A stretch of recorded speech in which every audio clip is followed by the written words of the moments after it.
Tonight in 7 News Flashback, today marks the anniversary of Australia's worst commercial airline disaster. 29 people died on a flight from Brisbane to Mackay in 1960. The crash changed Australian airline safety forever. June 10, 1960. The TAA flight had been trying to land in Mackay. Fog covered the runway. The flock of Friendship was in a circling pattern above. Anxious relatives waited below. They stayed there for hours. They heard the plane fly overhead, hoping all the time it would land, and then suddenly it stopped. Nobody knew what had happened. It wasn't until after daylight that the first signs of wreckage were located. 25 passengers and 4 crew were killed. 9 were Rockhampton Grammar School boarders returning for the long weekend. Half the passengers were from Mackay. Those days, you've got to recall, there wasn't a sophisticated radar that we have today. There was no SES to do any searching. There were no search helicopters or anything like that at all. They very quickly get out and things. The next morning they had to rely on boats going out to try and see what they could find. The TAA disaster changed Australian air travel forever. The inquiry recommended the installation of cockpit voice recorders.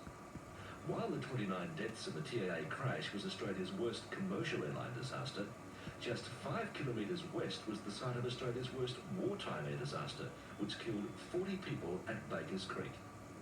And that anniversary is in 4 days' time. For Americans fighting in New Guinea, Mackay was party town. They were flown to Queensland for 10 days R&R in a plane like this. But on June 14, 1943, a B-17 crashed just after takeoff from Mackay Airport. 40 Americans died. There was 1 survivor.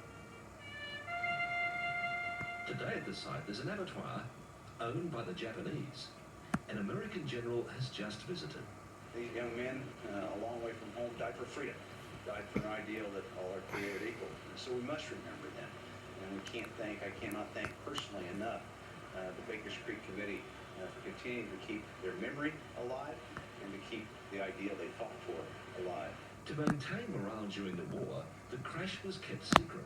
Families only told loved ones died in the war in the Pacific.